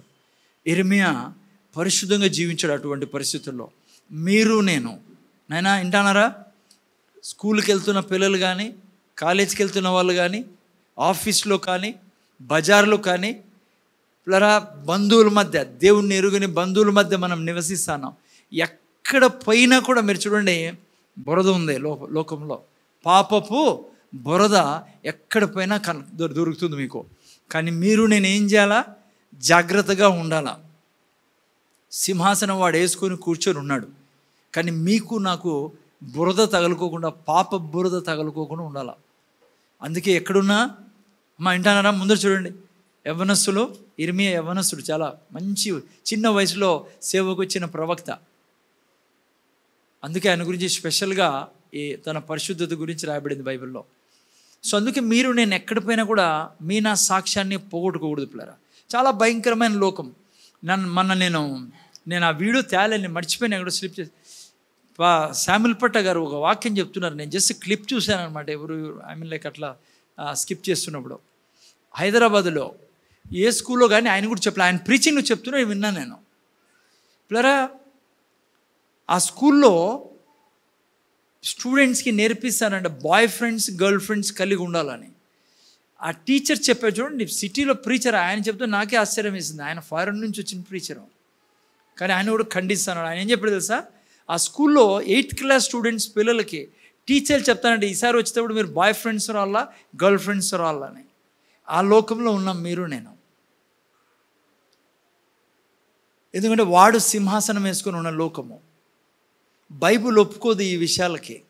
చాలా పరిశుద్ధంగా జీవించాలి మీరు నేను పిల్లరా. అర్థమైందా? ఎక్కడ పోయినా గలీజ్ పిల్లరా, ఎక్కడ పోయినా చెడ్డ దాగి ఉంది ఈ లోకంలో. సో మీరు నేను సాతాను సింహాసనం వేసుకున్న లోకంలో ఉన్నాం. చూడండి, యేసు ప్రభువు కూడా ఈ మాట అన్నాడా లేదా? రేపు ప్రకటన గ్రంథం 2:13 తీసి చదవండి ఎవరన్నా. చూడండి బైబిల్లో ఏం రాబడిందో. సాతాను సింహాసనమును స్థలములలో నీవు కాపురం ఉన్నావని నేను ఎరుగుదును. చూసారా? యేసు ప్రభు స్వయాన సంఘంతో చెప్తున్న మాటలేవే పిల్లరా. ఈరోజు మీనా సంఘం కూడా, ఏ సంఘమైనా ప్రపంచంలో ఉన్న ప్రతి సంఘం గురించి ఎక్కడుందంట మనము ఎక్కడున్నామంట? చదువునేనా? సాతాను సింహాసనమున్న స్థలములో నీవు కాపురమున్నావని నేను ఎరుగుదును. నువ్వు కాపురం ఉన్నావు నేను ఎరుగుదును. మరియు సాతాను కాపురమున్న ఆ స్థలములో నా యందు విశ్వాసి అయి ఉండి నన్ను గూర్చి సాక్షి అయి అంతిప అనువాడు మీ మధ్యను చంపబడిన దినములలో సాక్షి అంతిప అనువాడు చంపబడ్డాడంట. నిజమేదే. సాతాను నడుపుతున్న లోకంలో ఉన్న మీరు నేను. అందుకే నా యొక్క క్యారెక్టర్ని చాలా జాగ్రత్తగా పెట్టుకోవాలి. ముఖ్యంగా స్కూల్లో, ఆఫీస్లో వాడు పాప బురద నార్మల్ అయిపోతుంది లైఫ్. పాపంలో జీవించడం అనేది బయట. బైబిలు ఎప్పటికీ స్టాండర్డ్. బైబిల్ మారదు, దినాలు మారుతున్నాయి కదా అని. అందుకే దేవుని బిడ్డలుగా, క్రైస్తవుడుగా నా స్టాండర్డ్ బైబిల్ మీద ఆధారపడి ఉండాల. లోకానుసారంగా నడవద్దని అందుకే బైబిల్ అనేది. ఎందుకు? లోకం మారుతూ ఉంటుంది పిల్లరా. మీరు నేను మారకూడదు. మీకు తెలుసా ఈరోజు అనేక కోర్టులో డైవర్స్ కేసుకి కారణమేమో ఏం కారణం తెలుసా? చెప్పండి, ఎవరైనా చెప్తే ఉంటే జ్ఞానం మీలో. ఏంటి కారణం డైవర్స్కి? ఏది? కట్నమా? అమ్మా ఏంది చెప్తున్నా? ఏదో ఒకరి మీద ఒకరు అనుమానం ఉండడం వల్ల జడ్జిలకు అర్థం కావడంలో ఎట్లా తీర్పు తీర్చాలో. జడ్జికి తెలిసి ఇది ఏంది లేదని, కానీ వారిలో ఉన్న అనుమానము, ఒకరి మీద ఒకరు ఉన్న అనుమానము కారణం ఏమో తెలుసా?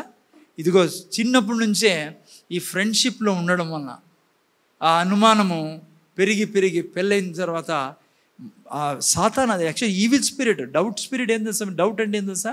Spirit, evil spirit. అదే చిన్న యవ్వనస్తులు జీవితాలు పాడు చేసి పెడుతున్నాయి పిల్లలు. సో అందుకనే అంతిపోయాక ఏమంటున్నాడు యేసు ప్రభు? సాక్షిగా నిలబడినాడు ఆయన. సో మీరు నేను సాక్షిగా ఉండాలా. ఆ బొమ్మ చూపినేనా?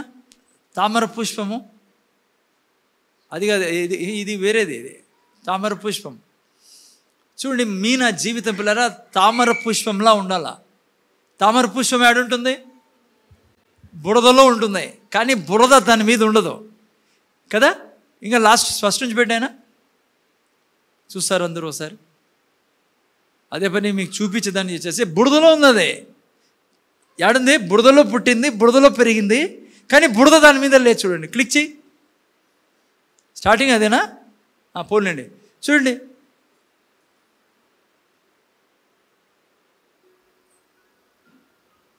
ఇదే అంటున్నాడు యేసు ప్రభు సంఘంతో.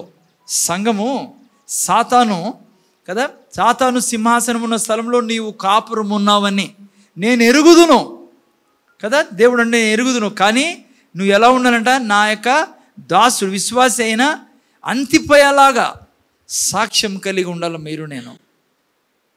ఏం చేశాడు? ఏం సాక్ష్యం అయింది? చూడండి, కింద రాశాడు 14లో, అయినను నేను నీ మీద కొన్ని తప్పిదములు మోపవలసి ఉన్నది.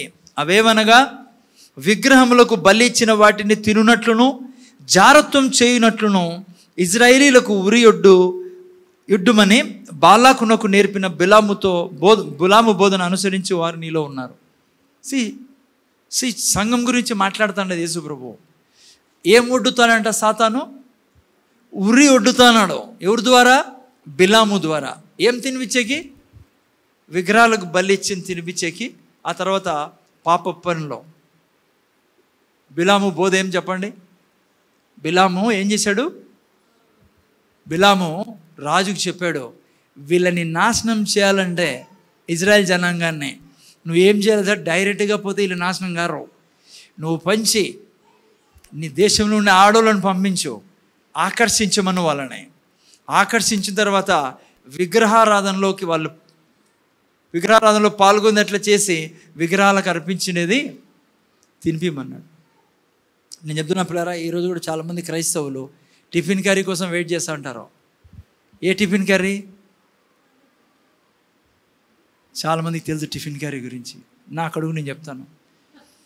వాళ్ళు పంపిస్తారు, వీళ్ళు పంపిస్తారు క్రిస్మస్కి. వాళ్ళు ఎప్పుడు పంపిస్తారు? జాగ్రత్త, ఉరి ఒడ్డొద్దండి. మీరు దేవుని ద్వారా ఎన్నుకోబడి సాక్షులుగా ఉండేదానికి ఉన్నారు ఈ లోకంలో. మీరే టిఫిన్ క్యారీ పంపించి టిఫిన్ క్యారీ తెప్పించుకుంటే వాళ్ళకి ఎవరు సత్యం చెప్పేది? చాలామంది క్రైస్తవులు ఉన్నారు, అందుకే జీవితాలు బాగుండవు. నిజం చెప్తున్నాం మీకు. కొంతమంది ఇప్పటికీ అర్థమైంది నేనేం చెప్పాను. టిఫిన్ క్యారీ, వీళ్ళు ఏంటి టిఫిన్ క్యారీ సార్? అదే మా పండగలప్పుడు చిత్రాన్నము, కుడాలు, ఇంక అన్నీ చెప్పాలి మీకు, రసము, బెల్లం చారు. సబితా సిస్టర్ వింటున్నారు కదా మీరు? టిఫిన్ క్యారీ అటు నుంచి వస్తుంది, వీళ్ళు కాసుకొని ఉంటారు. ఏమంటారు తెలుసా? సార్ టిఫిన్ క్యారీ మేము తీసుకోకుండా మా టిఫిన్ క్యారీ వాళ్ళు తీసుకోరంట. ఏ మనుషులు రా మీరు అసలు! రే ఎంత అన్యాయం తెలుసా మీకు? నేను చెప్తున్నా మీకు, బిలాం మాదిరి మీరే ఊరి వడ్డుతున్నారు వాళ్ళకి. అరే వాళ్ళకి దేవుడు లేడు, దేవుడు ఎవరో తెలియదు. సార్ మీకేం తెలుసు? వాళ్ళు మళ్ళీ మా ముఖం చూడరు, మాతో మాట్లాడరు. అట్లా ఏమీ ఉండదు. నువ్వు రోజు మంచిగా ఉండు వాళ్ళతో, వాళ్ళకి మంచిగా మాట్లాడు, ప్రేమ చూపించు. మిగతా టైంలో గిఫ్ట్స్ ఇవ్వు వాళ్ళకి, మిగతా టైంలో మంచిగా ఉండు, మంచి గుణం చూపించు, మంచి క్యారెక్టర్ చూపించు. బంధువుల దగ్గర, స్నేహితుల దగ్గర, ఆఫీస్లో, కాలేజ్లో నీ ప్రతి క్షణ జీవితము యేసు ప్రభు నేచర్ని నువ్వు చూపిస్తే, ఇట్లా పండగల్లో టిఫిన్ క్యారీ మాకు వద్దన్నా వాళ్ళు బాధపడరు. అర్థమైందా మీకు? అది కాకుండా నువ్వు చేసినావనుకో. అందుకనే బైబిల్లో జస్ట్ 2-3 వాక్యాలు చదవండి సాక్ష్యాన్ని. లూకా సువార్త 6వ అధ్యాయం 21, 22, 23. ఫాస్ట్గా చదవండి, ఫాస్ట్గా తీయండి. ఎవరన్నా నాతో పాటు మత్తయి సువార్త 10వ అధ్యాయం కూడా తీసి పెట్టండి.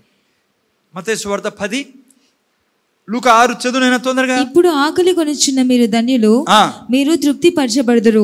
ఇప్పుడు ఏడ్చుచున్న మీరు ధన్యులు, మీరు నవ్వుదురు. నేను ఏం చెప్తున్నాను పిల్లరా, ఈవెన్ మనల్ని బాధ పెట్టిన వాళ్ళు, బంధువులు కానీ, ఆఫీస్లో కానీ, బైబిల్ అంటుంది సద్భక్తితో బ్రతుకను ఉద్దేశించిన వారికి హింసలు తప్పవు. మా అర్థమవుతుందా? 2 తిమోతి 3:2 చదివితే 3:27 అనుకుంటా, సరే ఏమని రాయబడింది తెలుసా? నువ్వు భక్తిగా బతకాలి అంటే, సద్భక్తితో బ్రతకాలంటే నీకు హింసలు తప్పవు. హింసిస్తారు బంధువులు, హింసిస్తారు స్నేహితులు, ఆఫీసులో చెడ్డ పేరు పెడతారు మీకు, అడ్డ పేరు పెడతారు మీకు, రకరకాలు మాట్లాడతారు. ఎందుకు తెలుసా? వాళ్ళకు దైవ జ్ఞానం లేదు పాపం. వాళ్ళది తప్పేం లేదు, వాళ్ళకేం తెలియదు, దేవుడు అంటే తెలియదు వాళ్ళకి. అంతా ప్రతిదీ కనబడిందంతా దేవుడే, కానీ దేవుడు ఒక్కడే ఉన్నాడని సత్యం తెలియదు. ఒకే ఒక దేవుడు ఉండేది, ఆకాశాన్ని భూమిని ప్రతిదీ దేవుడు కాలేదు. అర్థమైందా? జంతువులు దేవుళ్ళు కాలేరు. జంతువులు ఎప్పుడైనా ఆకాశాన్ని సృష్టిస్తాయా? జంతువులు సూర్యుడు, చంద్రుడు, నక్షత్రాలు సృష్టిస్తాయా? జంతువులు పుట్టే అడవిలో ఉంటాయి, ఆ తర్వాత చనిపోతాయి. సో వాళ్ళని మనం దేవుడు అనేక లేదు పిల్లరా. సో ఓకే, వాళ్ళ జ్ఞానం లేదు. ఇక్కడ నేను ఈరోజు ఏం మాట్లాడుతానంటే, మీరు నేను వారు పడిపోయేదానికి కారణం కాకూడదు. భయపడి, ఏం భయపడి? ఇది ఇక్కడ రాయబడి చూడండి. వాళ్ళు మనతో ఏం చేయాలంటే, చదువునేనా ఫాస్ట్గా 21, 6వ అధ్యాయం లూకా సువార్త. ఇప్పుడు తీశారు కదా 6:21. ఇప్పుడు ఆకలి కొనుచున్న మీరు ధన్యులు, మీరు తృప్తి పరచబడుదురు. ఇప్పుడు ఏడ్చుచున్న మీరు ధన్యులు, మీరు నవ్వుదురు. మనుష్య కుమారుని నిమిత్తము మనుషులు మిమ్మల్ని ద్వేషించి వెలివేసి, యేసయ్య కోసం మిమ్మల్ని ద్వేషించి వెలివేసి, నిందించి మీ పేరు చెడ్డదని కొట్టివేయినప్పుడు, పేరు నువ్వు చెడ్డోడివి నువ్వు అని కొట్టివేసినప్పుడు బంధువుల్లో నుంచి ధన్యులు. కానీ ఈ లోక ప్రకారం ఎవరు ధన్యులు? ఏం నేర్చుకుంటున్నాం? కాంప్రమైజ్ కాకూడదు పిల్లరా. నామకర్త క్రైస్తత్వం బ్రతకూడదు. ఇర్మియా సింహాసనం, అంతిపయ ఇర్మియా ఎట్లా బ్రతుకుతున్నారు? సాతాను యొక్క సింహాసనం అనే చోట్లో సాక్షులుగా బ్రతికారు. మనం సాతాను యొక్క సింహాసనం చోట్లో ఉన్నాం. మీరు కాంప్రమైజ్ అయ్యి వాళ్ళతో బ్రతికితే మీరు ఎంత చెడ్డ చేస్తానో తెలుసా? వాళ్ళని మోసం చేస్తున్నాం మనము. సత్యదేవుని గురించి తెలియకుండా, చెప్పకుండా వాళ్ళతో నువ్వు రైటు నేను రైట్ అనేటట్లు ఉంటుంది. ఇంకో వాక్యం చదువు నేను, మత్తయి సువార్త 10:34 నుంచి ఫాస్ట్గా. నేను భూమి మీదికి సమాధానమును పంపవచ్చి తినని తలంచుకుడి, ఖడ్గమునే గాని సమాధానమును పంపుటకు నేను రాలేదు. ఒక మనుష్యునికి వాని తండ్రికిని, కుమార్తెకును, ఆమె తల్లికిని, కోడలికిని, ఆమె అత్తకును విరోధము పెట్టవచ్చి తిని. నమ్మకందా ఇది? యేసుప్రభు అంటాడు, నేను ఎందుకు వచ్చాను తెలుసా? ఖడ్గం పెట్టేదానికి, అత్త మామకి, కోడలికి, చిన్నాయనకి, పెద్దనాయనకి ఫైటింగ్ పెట్టేదానికి వచ్చాను అంటున్నాడు యేసుప్రభు. నిజంగా ఫైటింగ్ పెట్టేదానికి వచ్చాడా? యాక్చువల్ ఏం చెప్తున్నాడు యేసుప్రభు? మీరు నన్ను నమ్ముకున్నారు కదా, ఇక నా వలన మీరు ఇదిగో వీళ్ళందరూ మీకు విరోధంగా నిలబడతారు. ముందు ఏంది కనపడిందన్న మొదట పేడ కూడా ముక్కుతాంటమే.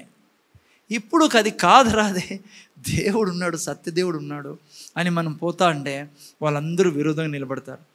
అది యేసుప్రభు అంటాడు. కానీ మనం ఏం చేయాలా? 2 విషయాలు గుర్తుపెట్టుకోవాలా. నాకు దేవుడు జ్ఞానం ఇచ్చాడు, అటువంటి దేవుడిని వదలకూడదు. రెండవది అతి ముఖ్యమైనది, అయ్యో వీరు తెలియకున్నారే, ఈరోజు చనిపోతే నరకానికి వెళ్తారే, అయ్యో వీరు పాపములు వీళ్ళ మీద ఉన్నాయే, దేవుడు లేకుండా అనుక్షణం కష్టపడతారు, వీళ్ళకి సహాయం చేయాలా. ఓకే, మీరు తిట్టండి, నన్ను కొట్టండి, అవమానపరచండి, చెడ్డ చెప్పండి, నేను మాత్రము యేసు ప్రభుకు సాక్షిగా ఉంటాను ఉండాలి పిల్లరా. అంతేగాని టిఫిన్ క్యారీలు అందించుకుంటే ఏం పరిస్థితి మీదే. చదవండి 21, 22, 23 కూడా వాక్యాలు, 10వ అధ్యాయం. సరే 10:34 చదువునేనా? మత్తయి సువార్త 10:34. నేను భూమి మీదికి సమాధానమును పంపవచ్చేసావు కదా, చెప్పేసావు. ఇది లూకా సువార్త. సరే లూకా సువార్త 21:16 నుంచి చదవండి ఎవరన్నా. లూకా సువార్త 21:16 తొందర చదువు. తల్లిదండ్రుల చేతను, సహోదరుల చేతను, బంధువుల చేతను. చూసారా, ఎవరెవరు? సహోదరులు, బంధువుల చేతను, స్నేహితుల చేతను మీరు అప్పగింపబడుదురు. వారు మీలో కొందరిని చంపింతురు. నా నామము నిమిత్తము మీరు మనుషులందరి చేత ద్వేషింపబడుదురు. వింటాను కదా, మనుషులందరి చేత ఏం పడబడతావంట? ద్వేషించబడతావు. దేవుడు ఆల్రెడీ చెప్పేస్తానని నీకు, నువ్వు ఇవన్నీ జరగకూడదు, నేను మాత్రం అందరితో కాంప్రమైజ్ అయిపోయి కలిసిపోయి. నేను చెప్తున్నా మీకు, తీరని అన్యాయం చేస్తాను మనం. ఎవరికి? వాళ్ళకు. వాళ్ళ తప్పులేదు, వాళ్ళకి తెలియదు పిల్లరా. వాళ్ళకు ప్రభు గురించి తెలియకుండా వాళ్ళ మనోనేత్రాలని కప్పేశారు.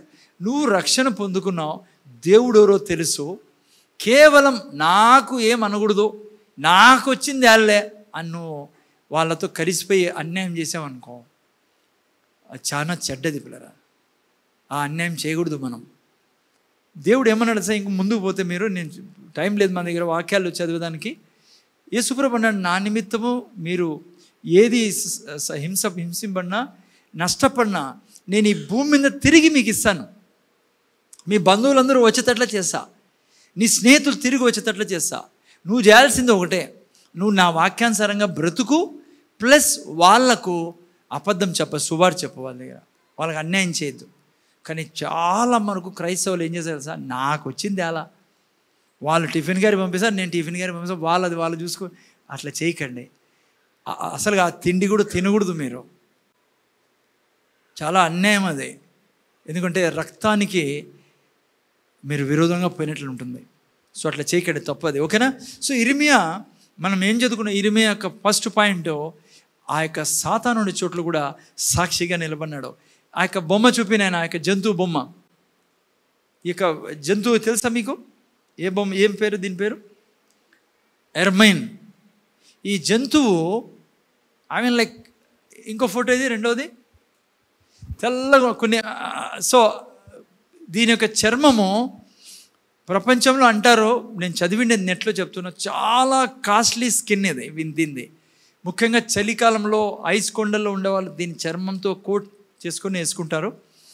సో ఈ యొక్క జంతువు యొక్క స్పెషాలిటీ ఏమో తెలుసా?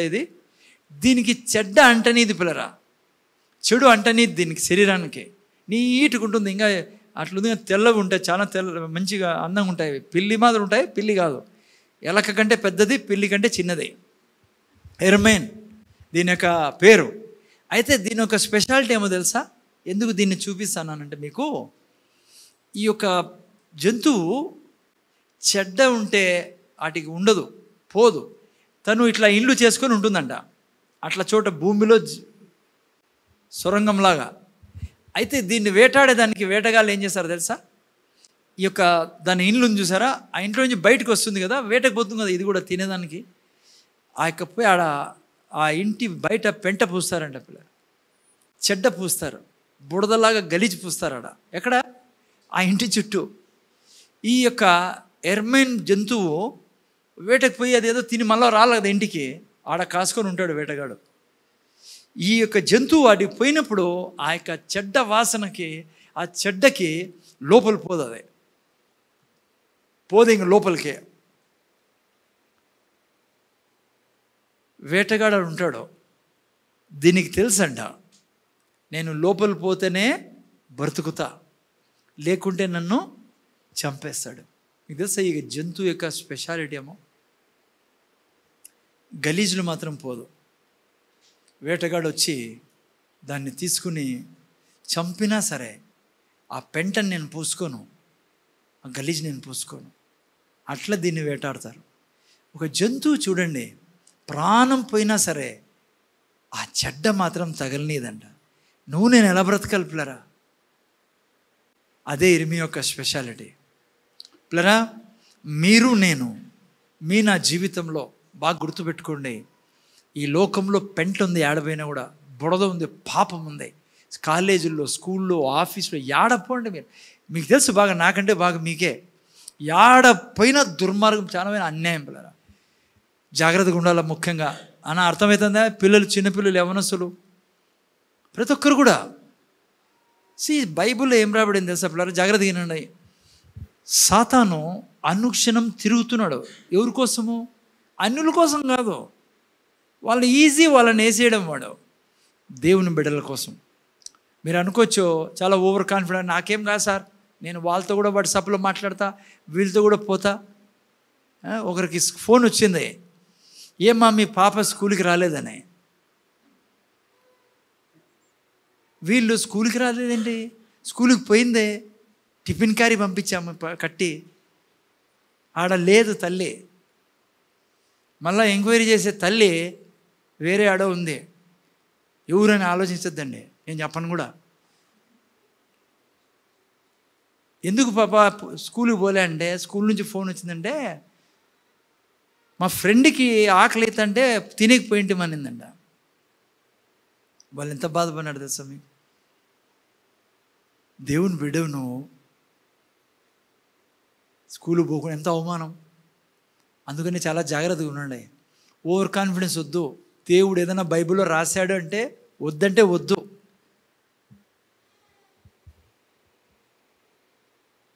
మీకు పేర్లు చెప్పను కానీ మీకు ఉదాహరణ ఇయ్యాలని ఇస్తాను నేను. ముఖ్యంగా క్రైస్తవుల ఆడపిల్లలు, మగపిల్లడైనా ఆడపిల్లలైనా, ముఖ్యంగా ఆడపిల్లలు ఒక తప్పు చేయడం వలన మినిస్ట్రీలు నాశనం అయిపోయారు తెలుసా? ఒక మినిస్ట్రీ గురించి మీకు చెప్తాను, గొప్ప మినిస్ట్రీ. నేను ఎప్పుడు అనుకునేవాడిని, ఈ వ్యక్తి మాత్రం, అంటే ఈ మినిస్ట్రీ మాత్రం, ఈ బ్రదరు లైక్ బ్రహ్మాండంగా ఈ యొక్క రాష్ట్రాలు, ఆంధ్ర రాష్ట్రాలని బ్రహ్మాండంగా దీవించబోతున్నాడని. వాళ్ళ చర్చ్ కూడా బ్రహ్మాండమైన చర్చ్, బాగా నడిచే చర్చ్. ఈరోజు మినిస్ట్రీ స్టాప్ అయిపోయింది, చర్చ్ మూతబడిపోయింది. కారణం ఏమో తెలుసా? ఆయనకున్న కుమార్తె చేసిన తప్పు వలన. ఆ కుమార్తె మంచి భక్తిపరాలుగా ఉండే, మంచి అన్ని టాలెంట్స్ ఉండి, పాటలు పాడే దాంట్లో ఇన్స్ట్రుమెంట్ ప్లే చేసే మంచి భక్తిపరాలు. ఆశ్చర్యపడేవాళ్ళం, ఇంత మంచి బిడ్డ పుట్టిందే, నిజంగా ఈ బిడ్డ ధన్యురాలు అని అందరూ ఆశ్చర్యపడేవాళ్ళు. ఆ అమ్మాయిని చూసి, ఆ కుటుంబాన్ని చూసి అందరూ అనుకునేవాళ్ళు. కానీ మీకు తెలుసు ఏం చేసిందో ఆ పాప? పోయి అన్యున్ని వివాహం చేసుకుంది. అది కూడా ఎట్లా వివాహం చేసుకుంది? వెళ్ళిపోయింది అసలుకి ఆ అబ్బాయిని తీసుకొని. ఈరోజు ఆ పాప చేసిన తప్పుకి మంచి మినిస్ట్రీస్ క్లోజ్ అయ్యి, చర్చ్ క్లోజ్ అయ్యి, ఆ వ్యక్తి కూడా చాలా ప్రాణాపాయ స్థితిలో పోవాల్సి వస్తుంది. కారణం ఏమి? సాతాన్ యొక్క చెయ్యి క్రైస్తవుల మీదే వాడు వేసే ప్రయత్నం చేస్తాడు. ఆ అమ్మాయి జాగ్రత్తగా, అరే ఇది తప్పు, బుడదుంది లోకమంతా, నేను పడకూడదు అని జాగ్రత్తగా ఉండంటే చాలా జాగ్రత్తగా ఉండాలి పిల్లరా. కాసుకొని ఉన్నాడు, ఎవరిని మృంగుదుబా అని. నీ వలన యేసు ప్రభు పేరే కాదు, నీ వలన దేవుని యొక్క ప్రణాళికలే చెడిపోతాయి. సో ఒకటి ఇది, ఓకేనా? సో జాగ్రత్తగా ఉండాలి. ఇర్మియా జీవితంలో మొదటిది మనం నేర్చుకునేది ఏంటంటే, సాతాను సింహాసనం ఉన్న స్థలంలో కూడా ఇర్మియా పరిశుద్ధంగా ఉన్నాడు, ఎట్లయితే అంతిపయ పరిశుద్ధంగా ఉన్నాడు. ఓకే, రెండో గుణం ఫటాఫట్ చూసుకుందాం. ఇర్మియా దగ్గర ఉండే గొప్ప భక్తి, స్పెషల్ గుణం ఏంటంటే, తన ద్వారా తన వంశము ఓకే, మీరు చూస్తే వీళ్ళ తండ్రి పేరు హిల్కియా యాజకుడు. ఇర్మియా ద్వారా తన తండ్రి ఎవరో బైబిల్లో రాయబడింది తండ్రి గురించి. అంటే యాజకుడే హిల్కియా, కానీ ఎక్కడ కూడా హిల్కియా గురించి ఏ సమాచారం లేదు. కానీ ఇర్మియాని బట్టి వాళ్ళ తండ్రి పేరు బైబిల్లో చేర్చబడింది అనమాట, ఇర్మియాని బట్టి. అంటే విషయం ఏమంటే, రెండవది మీ నా భక్తిని బట్టి మీ నా తల్లిదండ్రులు, మీ నా వంశము హెచ్చింపబడాలి పిల్లరా. ఈరోజు సమస్య ఏం తెలుసా? డాక్టర్ల పిల్లలు డాక్టర్లు అవుతున్నారు, ఎమ్మెల్యే పిల్లలు కూడా ఎమ్మెల్యే అవుతున్నారు, కానీ భక్తిపరుల పిల్లలు భక్తిపరులు కావడంలా.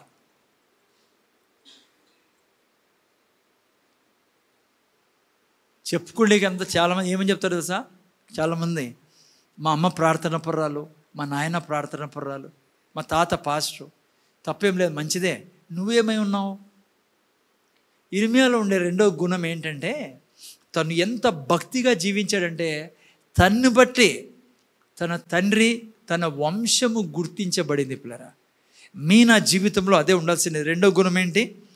మీ నా వలన మీ నా కుటుంబం హెచ్చింపడాలా, మీ నా తల్లిదండ్రులు హెచ్చింపడాలా. ఇప్పుడే చెప్పా ఆ పాప గురించి. ఆ పాప గురించి కుటుంబం హెచ్చింపడేది విడిచిపెట్టండి, ఇంకా ఎందుకు బ్రతకాలా నేను అనే స్థితికి ఆ అమ్మాయి ఆ కుటుంబాన్ని తీసుకెళ్ళింది.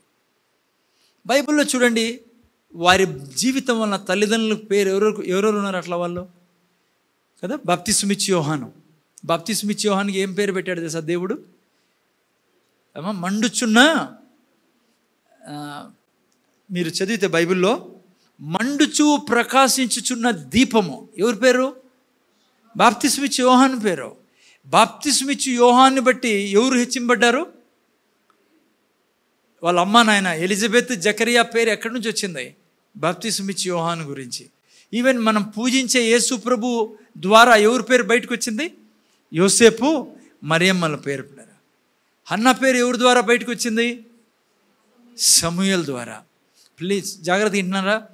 మీ నా జీవితము రెండో విషయం మనం ఏం నేర్చుకుంటాం? మీ నా ద్వారా తల్లిదండ్రుల పేరు హెచ్చింపడాలి పిల్లరా. మీ డాడీ అనకూడదు ఎందుకన్నా వీడు పుట్టాడా మా ఇంట్లో అని. మేము అనకూడదు నా యొక్క గర్భం పోయింటే బాగుండు వీడిని కనే కంటే అని. ఆ చెడ్డ మాటలు మీరు నేను వినకూడదు పిల్లరా. మీరు నేను మన వలన మన తల్లిదండ్రులు గుర్తుపట్టాలా ప్రపంచం, అలా బ్రతకాల.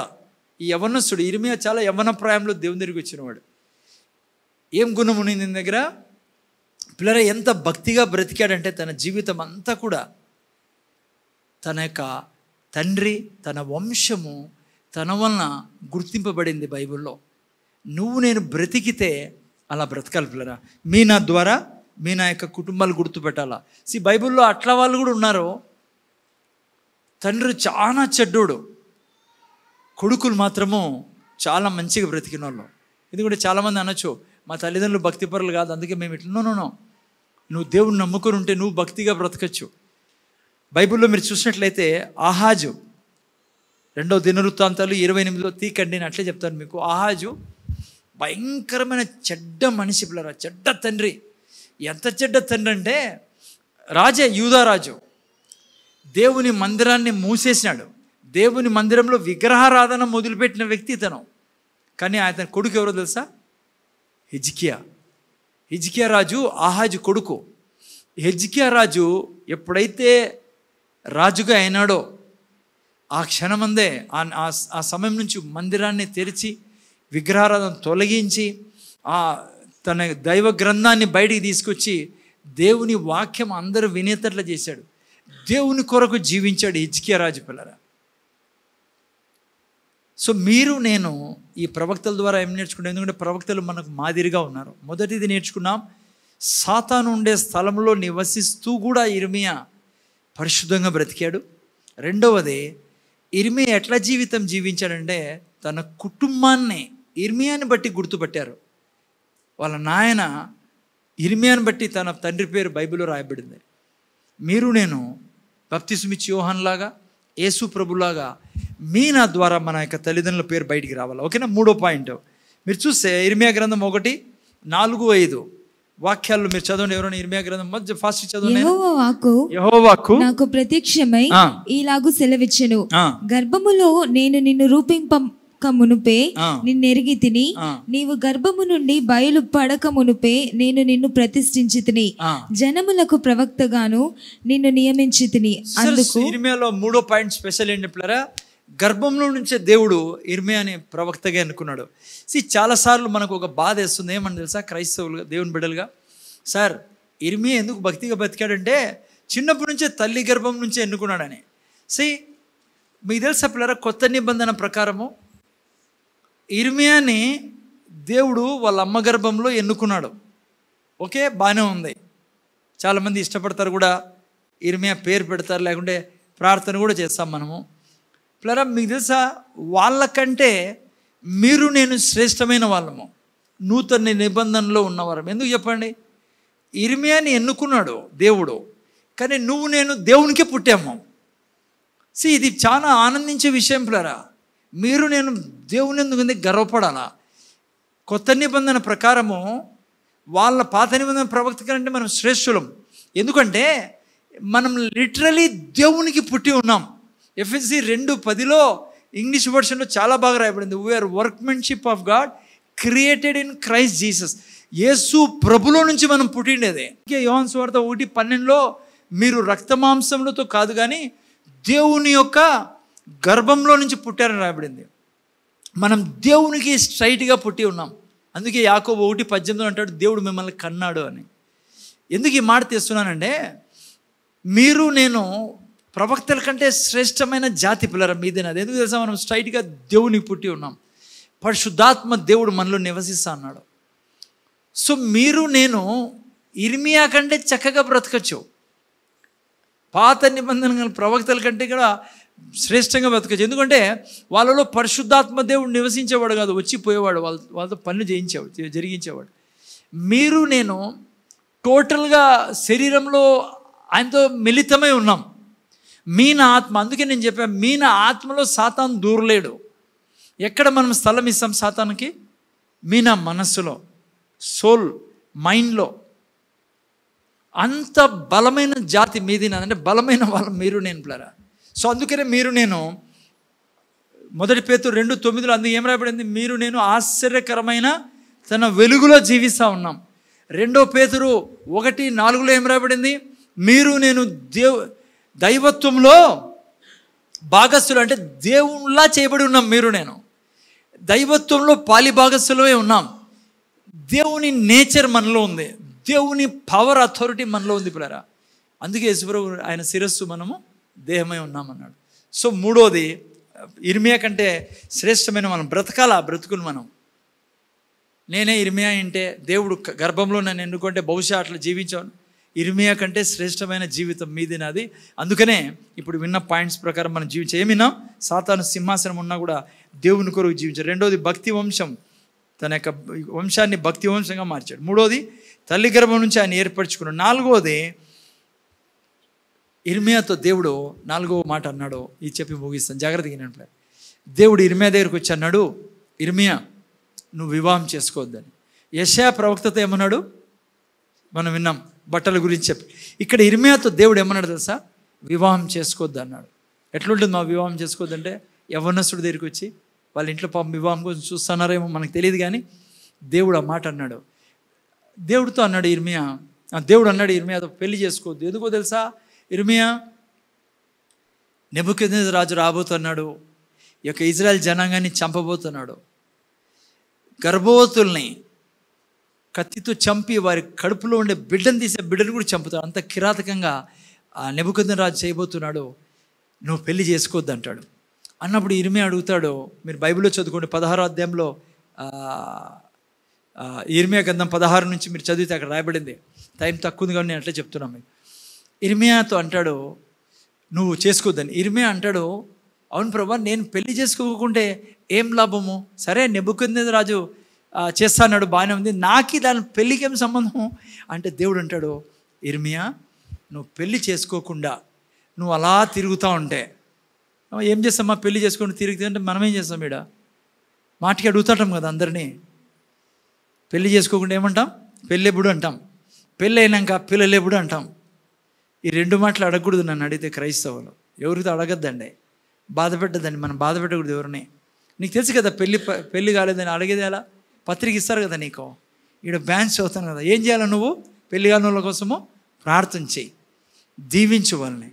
వారి యొక్క ఏదైనా శత్రువు పని చేస్తా అంటే నాశనం చేయి. పిల్లలు కాలేదనుకో, ఇంకా పెళ్ళి అయిన తర్వాత అడగద్దు. నీకు తెలుసు, ప్రార్థన చేయి. ఎందుకంటే ఈ 2 భలే అలవాటు మనకి.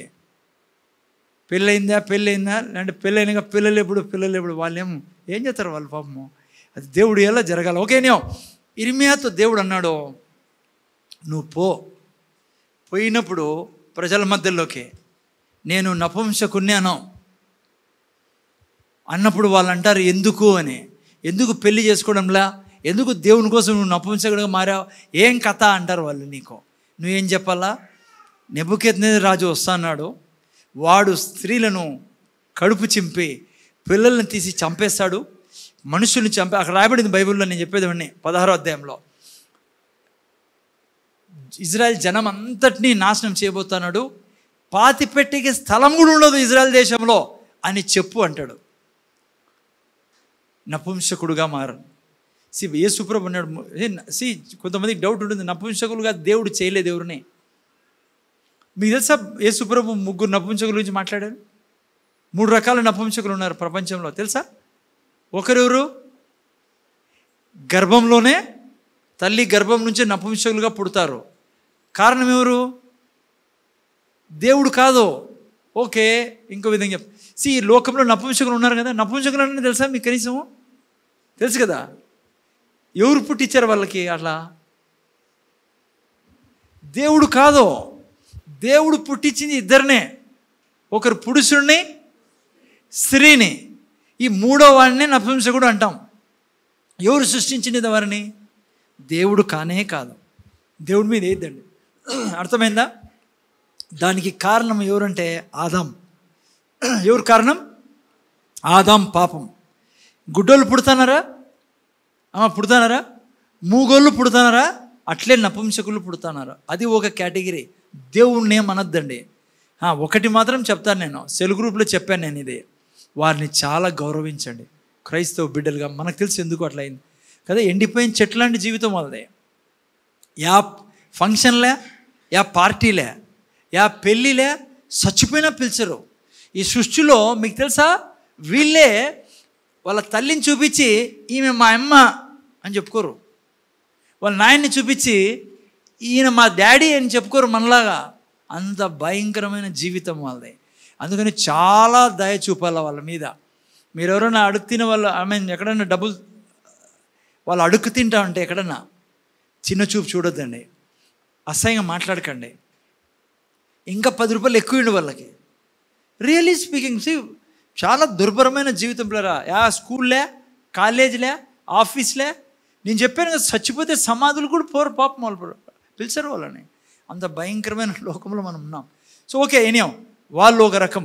రెండో రకమైన నపుంసకులు ఎవరు? పాత నిబంధన గ్రంథం మీరు చదివితే బైబిల్లో రాజుల కాలంలో ఈ రాణులకు సేవ చేయడానికి మొగోళ్ళని నపుంసకులుగా మార్చేవారు. అంటే వాళ్ళకి ఆ నరాలు తెగ్గొట్టి వాళ్ళను అలా ఉంచేవాళ్ళు రాణుల కోసం. మొగోళ్ళే వాళ్ళు, కానీ వాళ్ళకు ఏదో చేసేసేవాళ్ళు ఆ కాలంలో. మళ్ళీ ఏం చేసేవాళ్ళు మనకు తెలియదు, కానీ ఆ యొక్క పరిస్థితి లేకుండా పురుషుడు కాకుండా నపుంసకులుగా మారి. 3వ వాళ్ళు ఎవరు? దేవుని కొరకు తాము నపుంసకులు. ఎవరు? పౌలు, ఇర్మియా. ఓకే, సో ఎందుకు ఇవన్నీ నేర్చుకుంటున్నామంటే, చూడండి, దేవుని కోసం ఏంగా మారాడు ఆయన? వివాహం చేసుకోకుండా దేవుని కొరకు జీవించాడు పేరా.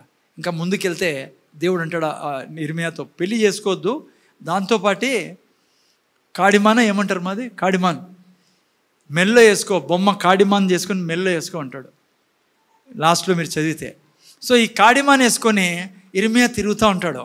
ఏం ఇర్మియా పెళ్లి చేసుకోలేదంటే, చేసుకోను నేను, ఎందుకంటే ఇదిగో నెబుకద్నెజరు రాజు వస్తున్నాడు, వాడు వచ్చి ఇదిగో కాడిమాన్ చూపిస్తాడంట. ఈ కాడిమాన్ ఉందే నీ మీద పెడతారు వాడు, అంటే మిమ్మల్ని దాసులుగా చేసుకోబోతున్నాడు. దానికి గుర్తుంది. సో అయినా విషయం ఏమంటే పిల్లరా, ఎందుకు వాళ్ళని మాదిరిగా పెట్టుకోమన్నాడు దేవుడు మనకు? ఇర్మియా యాకోబు 5:10లో వాళ్ళు అలా బ్రతకడం వలన దేవుడు ఏం చేయగలిగాడు? తన ప్రణాళికను, ఏ ప్రణాళిక? రక్షణ ప్రణాళికను, అంటే యేసు ప్రభుకి లోకంలో తెచ్చేదానికి, సక్సెస్ కావడానికి దేవునికి సహకరించారు. ఇప్పుడు కొత్త నిబంధనలో ఉన్న మీరు నేను వీరికి ఎందుకు వీరు మాదిరిగా ఉన్నారంటే, ఈరోజు చూసుకున్నాం, కాంప్రమైజ్ లైఫ్ ఉండకూడదు పిల్లరా. సాతాను ఉండే స్థలంలో ఉన్నాం, పరిశుద్ధంగా బ్రతకాల. నా జీవితం ద్వారా నా యొక్క కుటుంబము ఇంకా విశ్వాసంలో, భక్తిలో పెరగాల. కానీ మీరు నేను మన యొక్క వంశాన్ని చల్లబరచకూడదు, చెడ్డ పేరు తేకూడదు. 4వది, నపుంసకుడుగా మారాడు. మీరు నేను నపుంసకులు మారాల్సిన పని ఒకవేళ దేవుడు చెప్తే ఓకేనా. కానీ ప్రజల కోసము, దేవునిలోకి ప్రజల్ని తేవాలని త్యాగం చేశారు. ఓకే, కళ్ళు మూసుకొని ప్రార్థన చేసుకుందాం. తండ్రి, నీ కృతజ్ఞతలు. మా ప్రభువు యేసుక్రీస్తు నామములో ఇర్మియా జీవితం, ప్రవక్త అయిన ఇర్మియా జీవితం బైబిల్ స్టడీ ద్వారా నేర్చుకున్నాం. ఆయనలో ఉన్న 4 గుణాలు మేము కలిగి ఉండాలి తండ్రి.